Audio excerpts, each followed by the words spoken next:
protect them from all negative emotion. They should always be happy. That's not our job as parents, because that's not what we should be doing with our own emotions as well.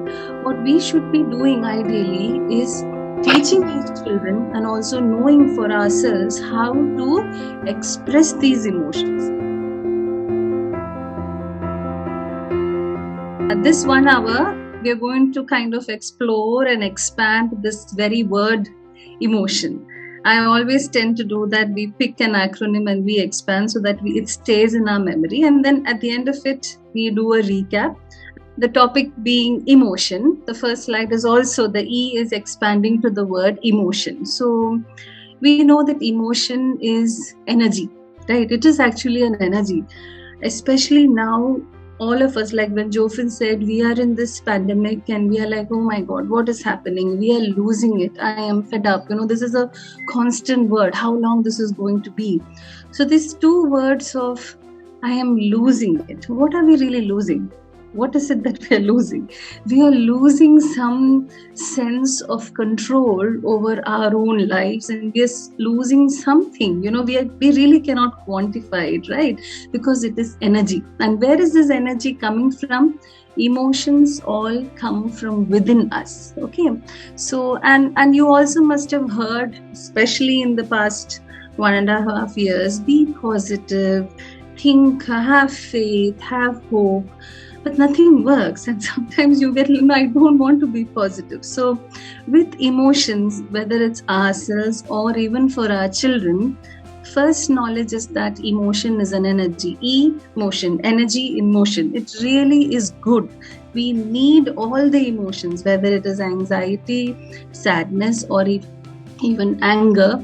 We need it because it really makes us do things. Because if we are constantly in a state of no emotions at all, we might not really act. We need to fill a gap and we move. Like, for example, I'm sure all of you have probably watched the movie Home, wherein that protagonist, that son, the writer, when he's angry, he takes the phone and one smash. Where did he get that kind of energy to throw it and the phone goes? That is anger. It is energy. So it is needed. But that doesn't mean that this energy, what he did, was unhealthy, unsafe, but the energy was making him move, right? So similarly, we don't need to fear our emotions. We don't need to say that this is positive emotion, this is negative emotion. There is nothing like that. Every emotion is energy, and what we do with it is what matters. So the second line here, you can see, our idea of understanding about emotional wellness or emotional intelligence, as we say, is not to tell our children or to help them be happy all the time. No, that's not to escape. Let us protect them from all negative emotion. They should always be happy. That's not our job as parents, because that's not what we should be doing with our own emotions as well. What we should be doing ideally is teaching these children and also knowing for ourselves how to express these emotions. That can be, again, I wouldn't use the word negative and positive. I would use the word here, it can be healthy or unhealthy. It can be safe or unsafe, because the context really matters on how we are expressing it. Because if we don't teach our children how to express these emotions, it will escalate, it will stay within, and they will not know what to do with it. But before we teach, we need to think, do we know how to express our emotions? Do we talk about anxiety? Do we talk about our sadness? Do we talk about our anger? Or are we just showing things and we're screaming, shouting, and then people figure out that, they must be angry? Are we really talking about our emotions? If we are not, that is when we need to think more and more about emotional health and well-being, or what we call as emotional intelligence. Okay, so you can see that little pyramid or a triangle which is drawn, where I have written at the bottom line comes anxiety.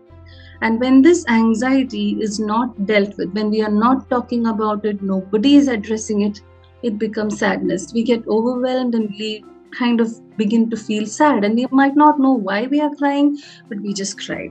And when the sadness is also not addressed, this is true for children and adults alike, because we are talking here about neurology and biochemistry, and this is what happens within our body, and we don't see it, and hence we are not taking care of it. But with the pandemic and with this lockdown, which is not going to really end anytime soon, and we need to accept and learn to live with it. So we really need to understand this order. When we are sad, which means some anxiety is not addressed, and at the tip of it, the most superficial emotion is anger, which means anxiety went addressed, sadness went unaddressed, then you see anger.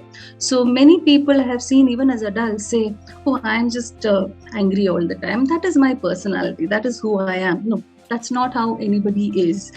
And where do we all learn all these emotions as adults? When it becomes almost part of our personality.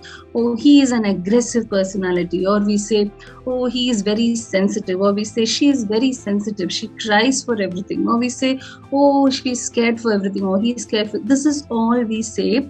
Like when they reach mental health clinics, we do something called history taking, and it all goes back to childhood. Like Jofin mentioned, predominant brain development happens in the first 6 to 8 years, but that need not cause you anxiety, because your thinking areas are continuing to develop till about age 25 to 28 years.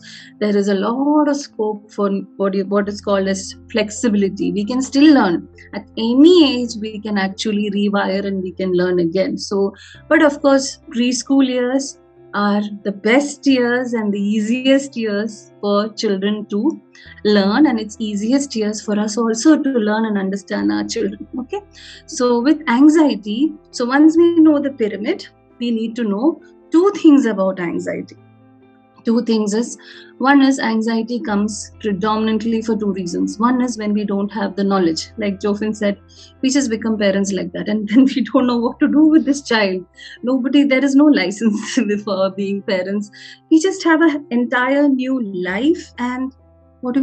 We do nothing, So this is how generally parenting goes. There are no mandatory training classes. There is nothing. You're just like expected to know how to raise an entire new life. This is a huge responsibility, and it can be anxiety inducing. And most often we all resort to Dr. Google, and that can be very scary. What does Google do? It gives us way more information that we can handle. So what happens? Fear of unknown is a default anxiety which we all have in all our brains. So what happens when things are uncontrollable? We get anxious. And it's the same with children as well. They all seek to control, especially preschoolers. They'll be like, I want this my way. I want to control.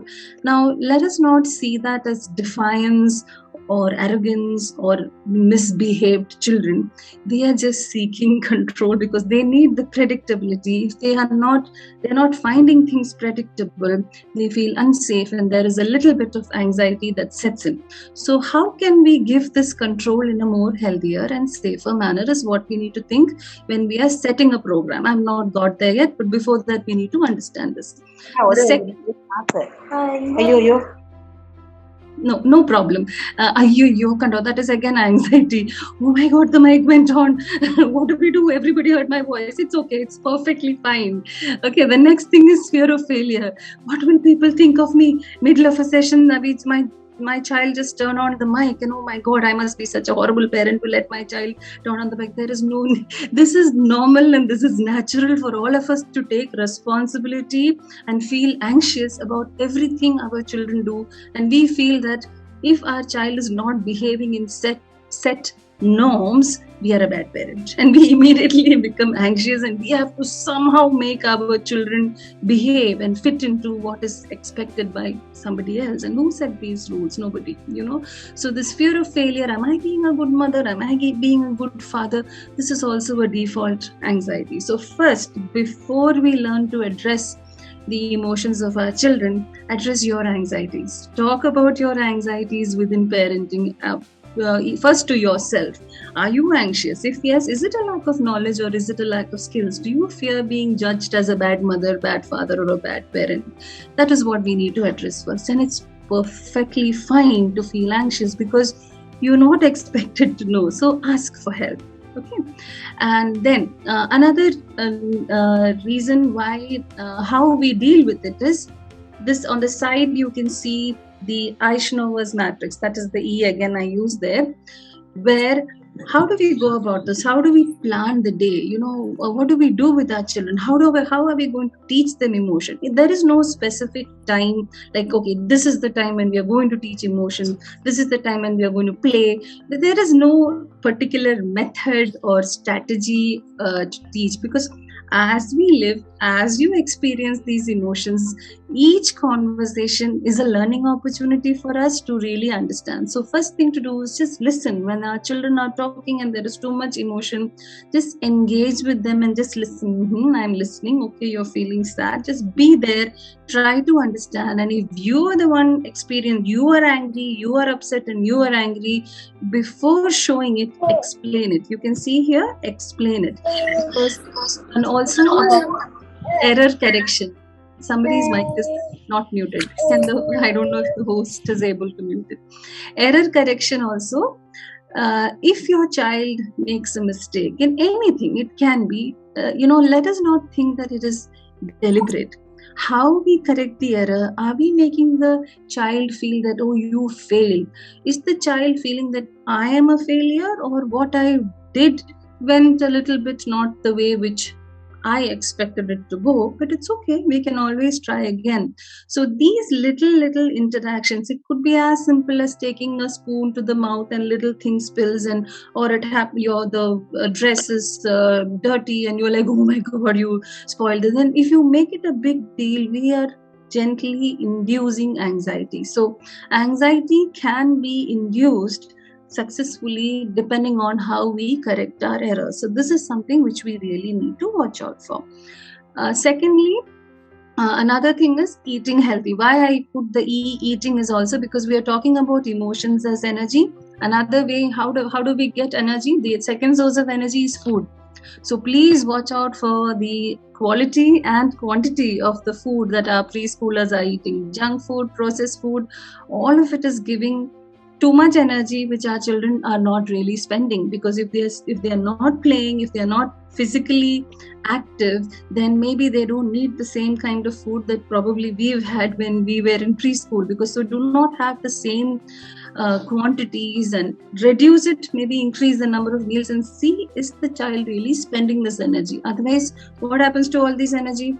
Again, emotions. Okay, so this is the first one.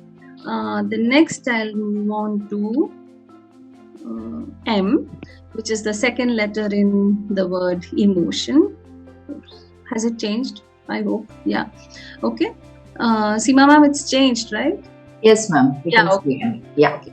Yeah. Okay. So the M is basically how we can be more less anxious and be more engaged in the days. Make every activity more meaningful for the child and also meaningful to yourself. So if you have a kit, or if you're buying a toy, or if you're asking your child to do something, do that, do this, or if you're telling don't do that, don't do this, do you know why you're saying it? Is there a meaning? Can we explain in a way that the child can understand the meaning of why you're asking the child to do something, or why you're asking the child not to do something? Because I used to remember there are certain tasks when you say, you ask the child, we might find it really fun, but maybe the child doesn't find it really fun. So we might think that, oh, this child is not, I'm spending so much energy and she's just not interested. So we have to see how maybe the child doesn't see meaning in it. So before we say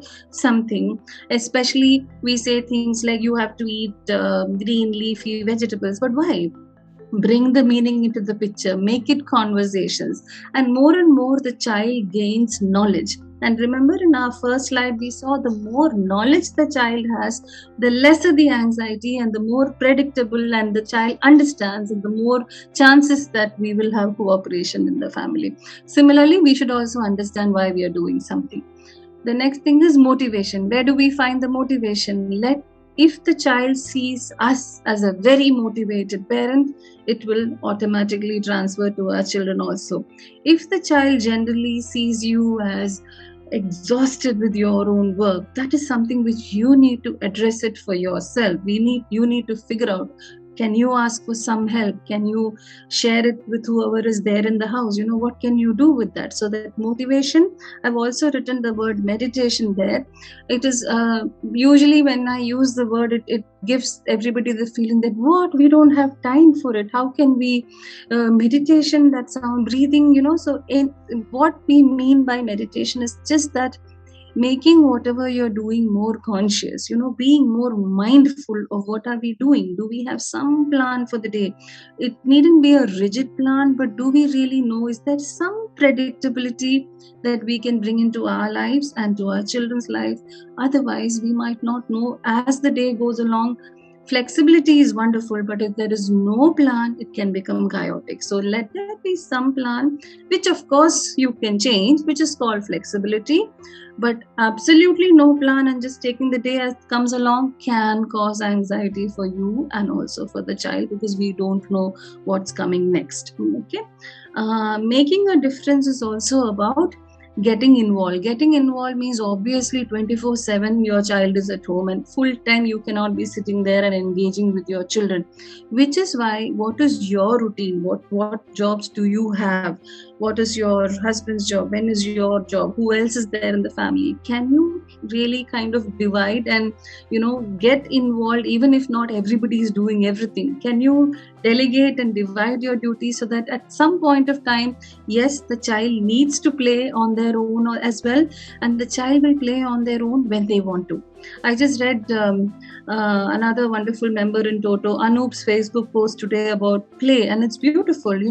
It's not like there is no play way method of teaching. There is no method or way to play. Children just play. So just observe what motivates your child and join them along, and that is motivation enough. Okay?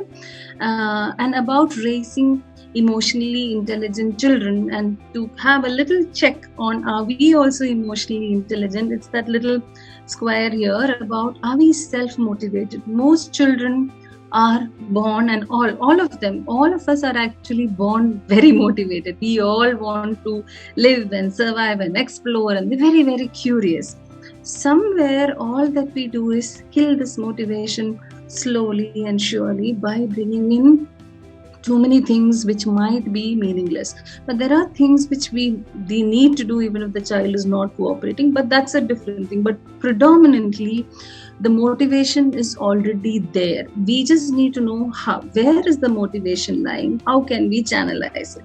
So if we see a child who is constantly demanding claps and stickers and rewards and prizes and gifts for everything that they do, that is an indication of low emotional intelligence. But if the child is genuinely, say for example, you fix a block and wow, I fixed it, and that is happiness. On top of that, we don't need a big celebration over that activity. The effort is itself wonderful. So that is when we become more and more emotionally intelligent, and even for us. So be watchful about overdoing with your praises for an activity which the child enjoyed doing and which the child gains pleasure or satisfaction in doing it. That is what we want to achieve at. The M, and the most important, which we seeing in a clinical setting in the past 1.5 years, is marriage. We have almost come to the conclusion that we were not expected to live for so long with each other in a closed room, and so much of issues because we're seeing each other for so much, but there is no space at all, especially when it comes to everybody being working from home. It can be very, very exhausting. Please open up conversations about marriage, because children need, even for those who are single parents here, perfectly fine. But the point is that watch out for your own relationship with whoever the child is seeing, whoever the other person, it could be your mother or whoever is there. If in a marriage, what is the child seeing about their parents' relationship? Is it fights all the time, or are the parents tired all the time, or what is happening there? Is the communication between the husband and the wife healthy? If you notice that slipping a bit, definitely, knowingly or unknowingly, our frustration, our anxiety and anger, instead of going to our spouse because of a little lack of communication there, is likely to move towards anxious parenting. And this is happening a whole lot, especially in the past 1.5 years. We are seeing that. So those of who are not single parents and who are staying with your husbands in the house, please make sure that the preschoolers have two healthy adults who are raising their children. If you notice there is a communication gap, please address it at the earliest between the two. And this little square, it's not a literal thing. Of course, there are men and women who are totally different, but generally there could be a difference between all of our neurological. We are already adults, so our wiring is kind of already hardwired. So there is a big possibility that two completely different neurological makeups are interacting, and we can tend to have friction there. So watch out for your own emotions that you bring into the home through the marriage. And for single parents, your own emotions, there must be some attachment that you have, whoever is supporting you, your relationship with that other person, parent or whoever it might be. What is your child seeing? That is very important. The next, the O of emotions would be, it is an opportunity. Home, huge opportunity that you have now. Even if schools were to reopen, our children will have to wear masks and they will have to have social distancing. That is really not a wonderful way in which any skill can be taught with masks and staying far apart. That is going to be very, very weird. So be glad that the schools are not open yet in an opening in such a situation. So this is a great opportunity that you have, but that doesn't mean you have to full-time pack your children with activities one after the other. Not at all. Your children are intelligent enough to engage them on their own. And this little line there, ownership over obedience, I think I just went overboard with the letter O, but what I meant here was obedience. We all want our children to obey us. What do we really mean by obedience? Does it mean that our children have to always just do exactly what we say, or is it that we have to do exactly what our children say? No, I think ownership comes with, it is a relationship. There are a lot of times when we give in and we listen, and we have to find together a combined way of, this is what we are going to do. So obedience is, my child is very obedient, need not be always a wonderful thing to be, because it is okay for children to disagree.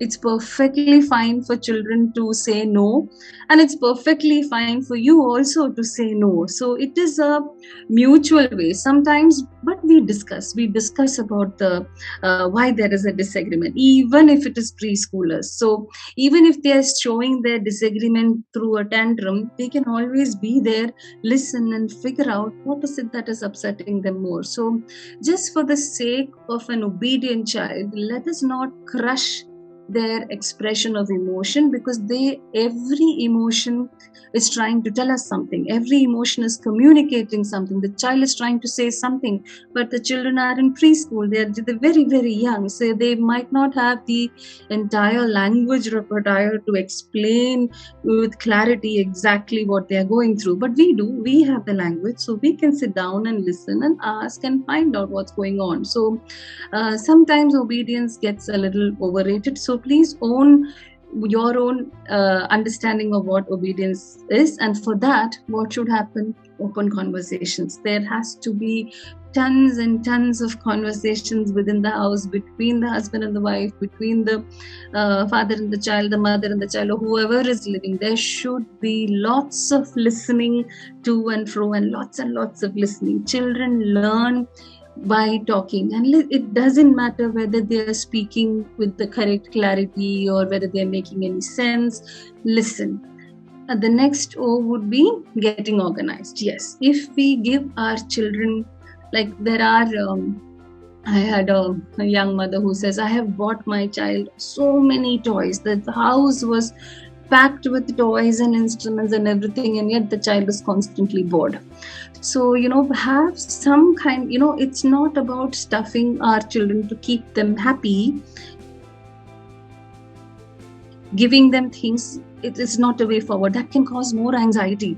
The child is always angry, and so what the parent was doing was that, okay, he's very intelligent, that is why he's getting bored, so let's buy the next toy. So this has gone so much, and also with the gadget addiction, it's gone so overboard that the child doesn't know what to do, and the parent is also doesn't know what to do, in the sense, remember, whenever there is a I don't know and I'm not equipped, anxious, there is a child who's so anxious and hence sad and hence angry, and it's all coming out as anger, huge temper tantrums. And here is a parent who's so sad because the mother doesn't know what to do with the child. So this all started with absolute lack of understanding of how to organize the time, and there is really no need for our children to have so many things to play with. They really find, they will do whatever is there at home, whatever kind of homes we are in, we have enough and more. They really don't need, they will make it. Their brains are exceptionally creative. Let them create. So if your child is coming to be saying bored, accept the emotion. Oh yes, I understand you're feeling bored. True, accept it, and we'll see. So what can we do about it? Ask questions. Let them think. They are exceptionally creative, but we don't need to immediately find solution. You can play with cars, or there is a puzzle. Do that. Do this. Let the child think and let the child not have access to everything every day, where you get confused as what do I play, and the child plays with little that, this, and then they're bored with everything else, and you're buying another set. So have some kind of a organized way, where when there are too many choices is when you don't know what to choose, right? So the lesser the better for all our emotions. Okay. And time, that is what we always say. Oh, there is no time for anything. It's very funny, because before the lockdown we thought that if we had a holiday we would have lots of time. Now we are all sitting at home and we have no time. We are more packed than before. And technology, when it came, for me, I think for this generation, it's only when I was very much into working, my college, school, everything was before I even knew what internet was. But in workplace, suddenly technology came. It was supposed to simplify our work. It was supposed to give us more time. But look what happened. We are like that clock. We are like now, in the clutches of technology. But if we really know how to use technology, and if we can teach our children how to use it, even if it's preschoolers, when I say technology, it's not gaming. Technology is not equal to gaming. There is so much more that technology can ease. It can even be an alarm. That's also technology. It can be turning on the washing machine. That is also technology.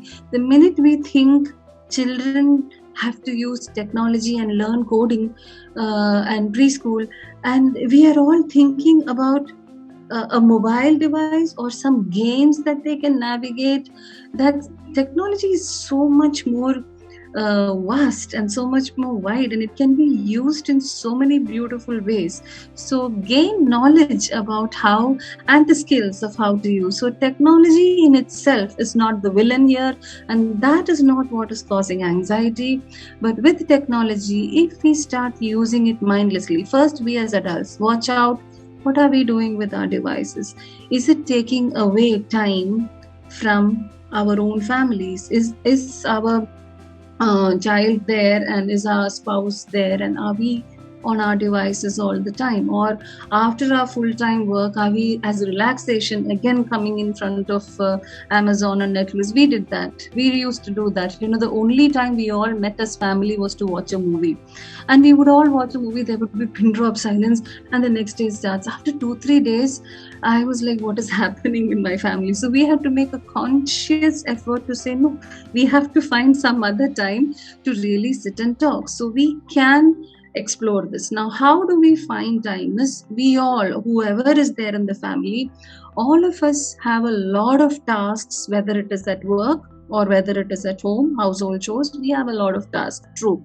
Then we need to think about what is called as task analysis, which means how do we break down these tasks. And also the first slide that I showed, if I have this many, I as a mother, if I have this things to do for tomorrow, do I also fit in certain time for conversation? Consciously we need to fit in that, and everybody fits in that at the same time, which is for all of us. Some kind of organization, some kind of planning, and then we decide this, who's going to do that, who's going to do this, depending on the age of your child. Little by little, see, when am I going to spend? It could be even like over the setting the table together itself can be a fun way to do things together. It need not be like you keep a separate time for play. It can be as you are doing your whatever work that you have, your children can join in. It can be mostly general household chores, can be seen as a combined activity. It could be anything at all. It could be as simple as keeping the kachra out and taking it back in, and how to bring the newspaper and put a lining there, and depending on the age of your child, of course, just getting the newspaper to you so the child feels that they are part of something really important in the house.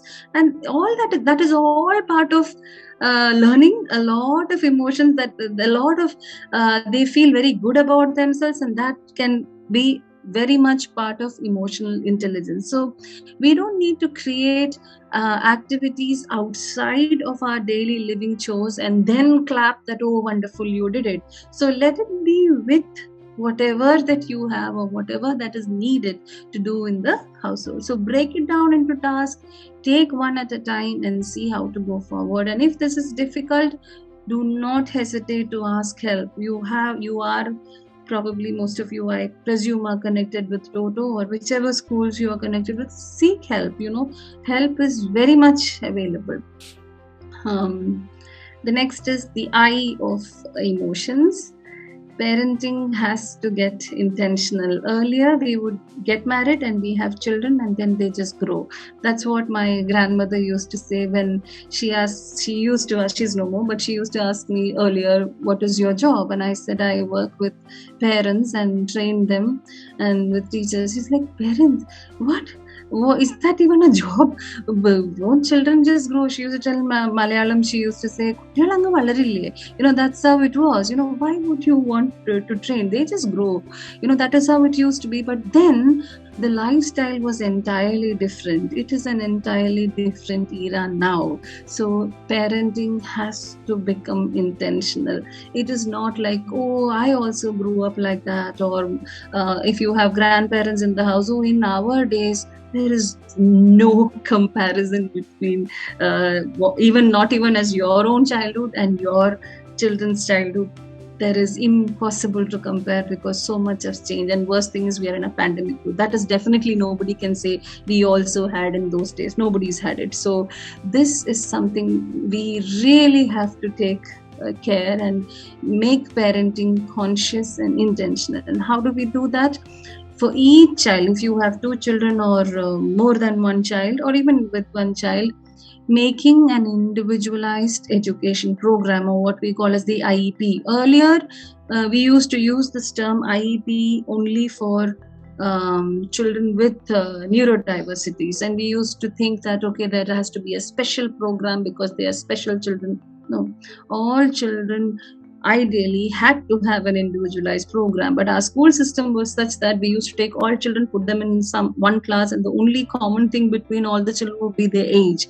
None of the children's interests, likes, the way they learn would be same. But now you have your child at home, so you can have an individualized program for your child, and you are not forced to make your child fit into something what somebody else called as norm. So this is beautiful opportunity.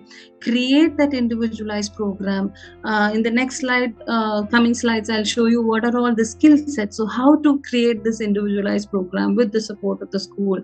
So each child can have a separate program, and that is possible because they are home. And what is the goal of this? The goal, of course, is at this age, preschool, children want to be independent. They want to do things on their own. I will do that. I will wear my shirt. I will do that. So allow them. But if they are making a mistake, or if something is falling, and if something breaks, or they do not do a perfect job of it, it's okay. There is no need to bring in anxiety, because anxiety starts with a fear of failure. So if be watchful about how we are dealing with our children's mistakes, and when they fail, it's perfectly fine, we try again. That is how our children get more and more motivated to become independent. And soon enough, what they need to learn that I don't need to do everything on my own. There is something called interdependence, so I can ask for help. So certain things mama can do, I can ask my dad or mom. There is an interdependence, and it's perfectly fine. That's how we need to live. They slowly learn that asking for help is fine. Certain things I can do on my own. All this can come with just, if you just look at how, when your child wakes up to the time when the child is asleep, watch out for what are you doing at the times. A little bit of planning on how can we engage with them with whatever is everybody else is doing, whatever is needed for the house.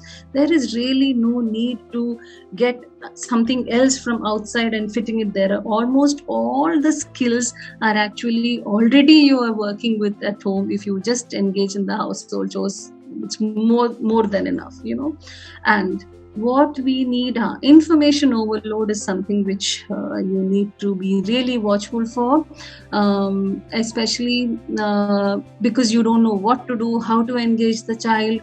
Sometimes you might stuff them with too many activities, and their brains are not developed enough to process so much of visual and auditory stimulation, especially children who are too much on YouTube or even gaming zones. It can be too much. So sleep quality can be affected. Children might just not fall asleep, especially during sleep time. If you are sitting with the device, with the laptops or the phones, and with the lights on, and your child is sleeping next to you, this also can be, constantly there is the sound or the light coming. And let our children not constantly see a distracted parent, a parent who is only when they ask you something will you take your eyes off your device. That is not intentional parenting. Show that you are interested in your child, and show that your child is 100% more important than the device that you're holding. That is all creating emotionally intelligent children who believe that they are valued. Because when you believe you're valued, your anxiety is less. And when anxiety is less, sadness and anger, it doesn't go beyond that. So always watch out. A sad child, what is the anxiety? An angry child, what is the sadness? What is the anxiety? This is what you need to keep in mind. And then about interpersonal, many young parents come to me saying, oh, how can we not teach them coding, and how can we not teach them a lot of things? Shouldn't we prepare them for a competitive world? Who are our children competing with? What are they? Where is the competition? Competing with what and with whom? So and also what technology are we trying to teach them now? If they are 6-year-olds, by the time they move so-called competitive world, it's at least 15 years.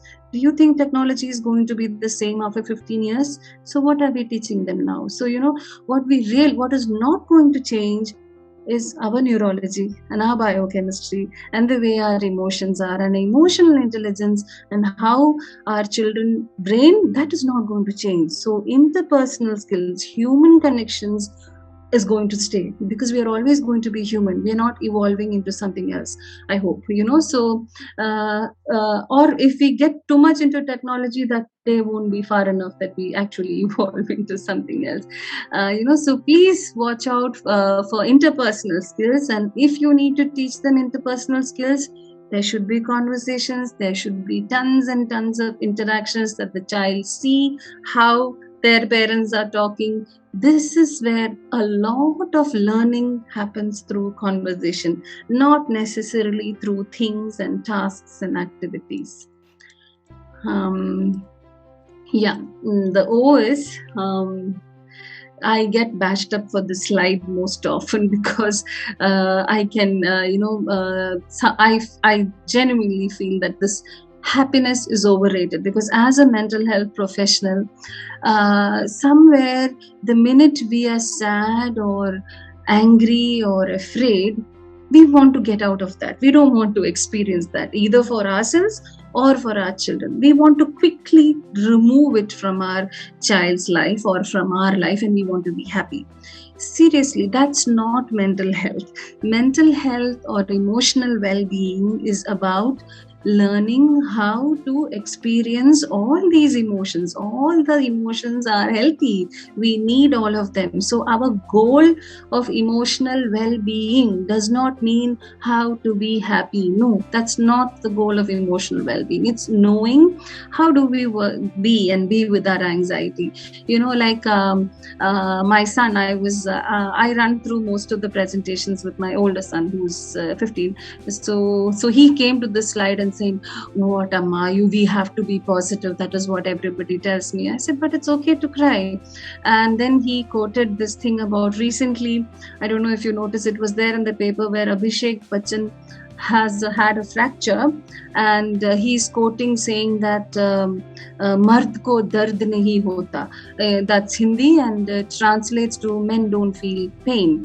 So, and my son, who's a great fan of this, and I said, "Really, you don't feel pain? Let me just show you." And I said, "I'll just pinch you now and let me know if it doesn't hurt at all." So this is a wrong thing which a lot of media we have imbibed as adults. Just watch out. Are we kind of translating it to our young preschoolers as well? Whether you are raising a boy or a girl, of course it's okay that they cry.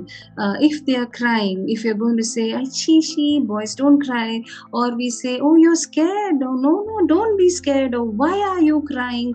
Why are you angry?" or "Why are you afraid?" Let us never question an emotion. There is no "why are you feeling something."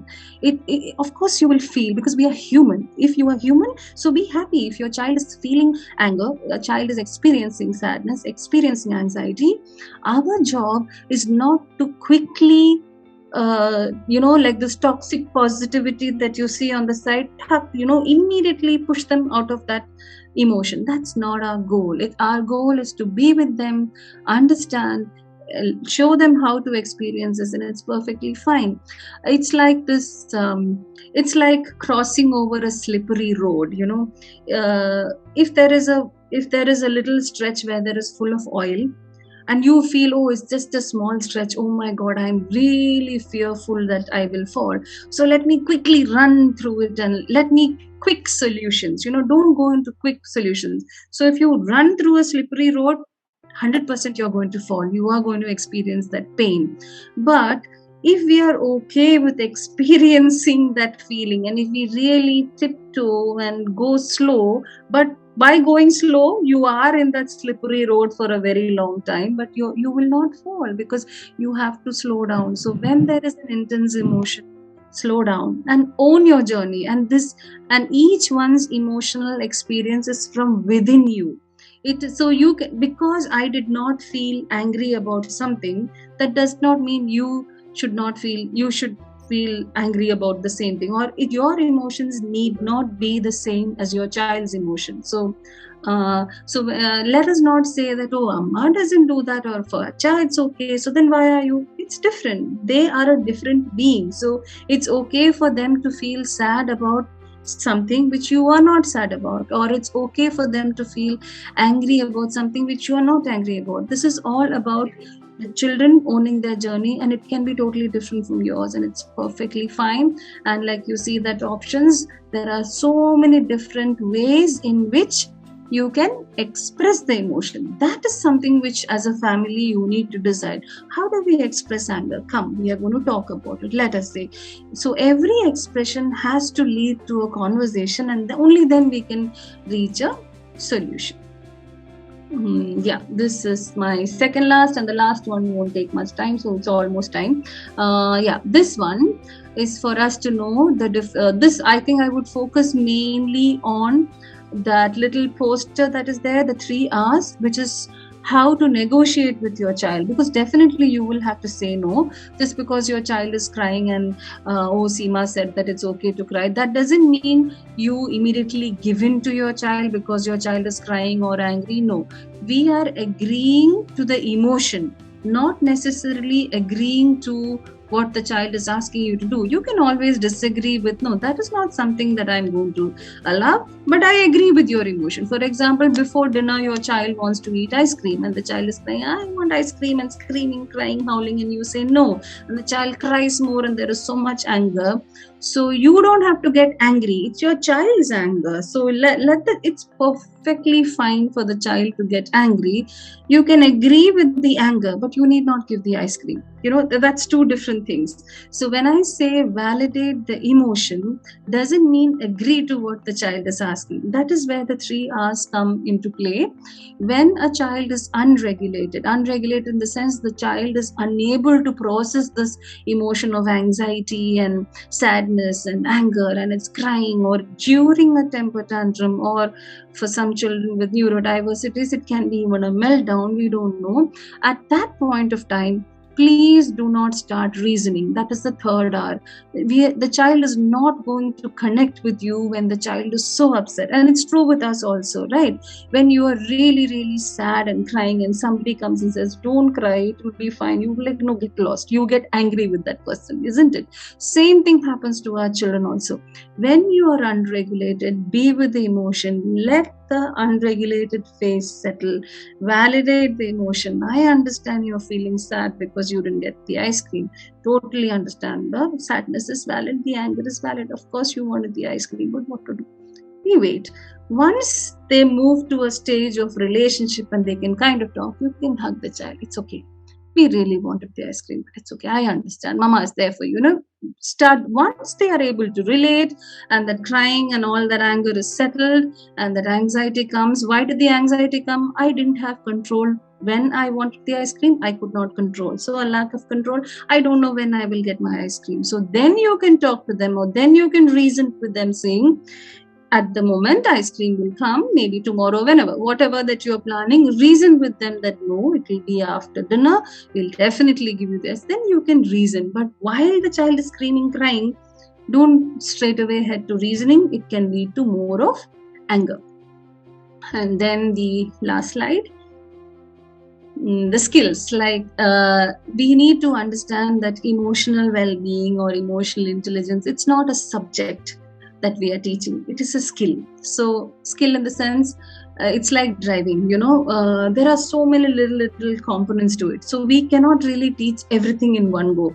Maybe like with driving, we first learn only the steering balance. At that time, we can't look at anywhere. You can't have music playing because you're so focused. You will hold the steering so tight. So initially, it will be little by little there. You don't straight away head to a highway with your driving, and there will be your tutor sitting next to you with the clutch, gear, brake, everything, and you are just holding it. So similarly, we have to handhold our preschoolers as we are teaching them the skill of experiencing emotion and handling the emotions. And here I have that little graph kind of chart there.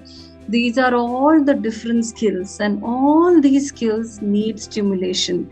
And all these skills you are already stimulating as the child is going through the daily chores that they do, which is eating, bathing, brushing, grooming, setting the table, cleaning. All that is actually taken care of. So anything which you feel there is a gap, that is where you need to see what can we do. But for this, we really need to spend time, and we need to come up with smart goals. When I say smart goals, and if you really need a focused program, the goal should be really specific. You should really know, what am I trying to teach my child? Why am I doing this activity? How am I going to measure that, okay, my child has done? M is for measuring.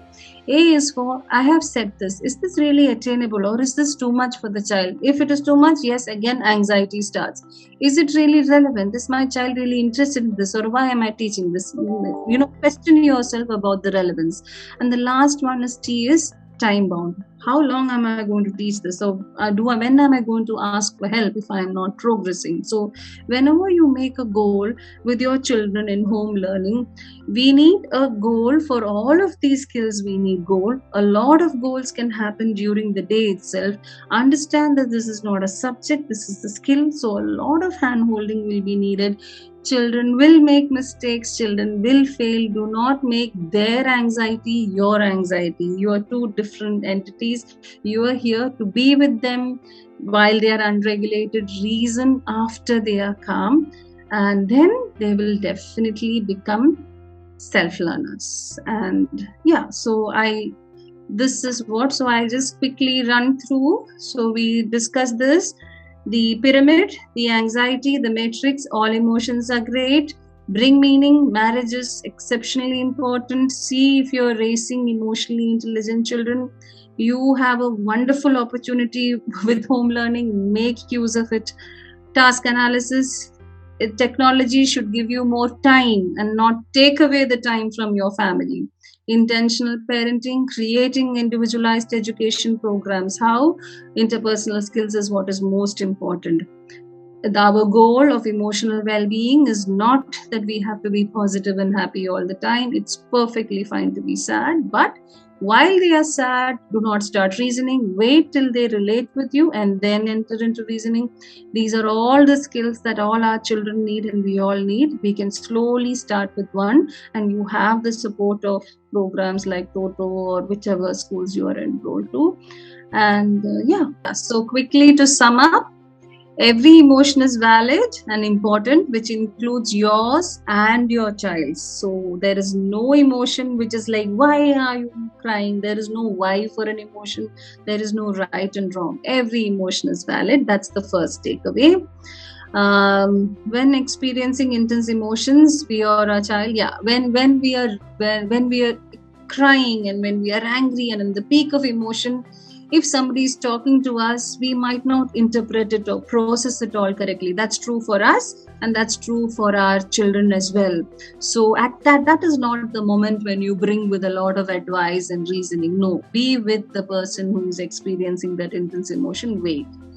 And for this, there has to be ongoing conversations on emotional hygiene. Yeah, emotional hygiene is not the word that I use, because that is a word which has to become conversation. Just like how we talk about physical hygiene, we say eat carrots, eat beetroot. Similarly, we have to label the emotion: angry, sad, anxiety, or afraid. We need to talk about emotional hygiene too, as much as we talk about physical hygiene. Routines, some kind of a structure, some kind of planning. Basic routine and structure is important, because without little bit of predictability, anxiety can set in for you and for your child. Seeking help is taking responsibility. Yes, please feel no shame in asking for help from your teacher or from whoever is there at home. Because children also should learn how to ask for help. And if you are aware of all this, go ahead. You have the wonderful opportunity of raising a child. Use it as an opportunity. You can do so much with your creativity and your child's creativity together. Own your journey and enjoy parenting. Thank you so much.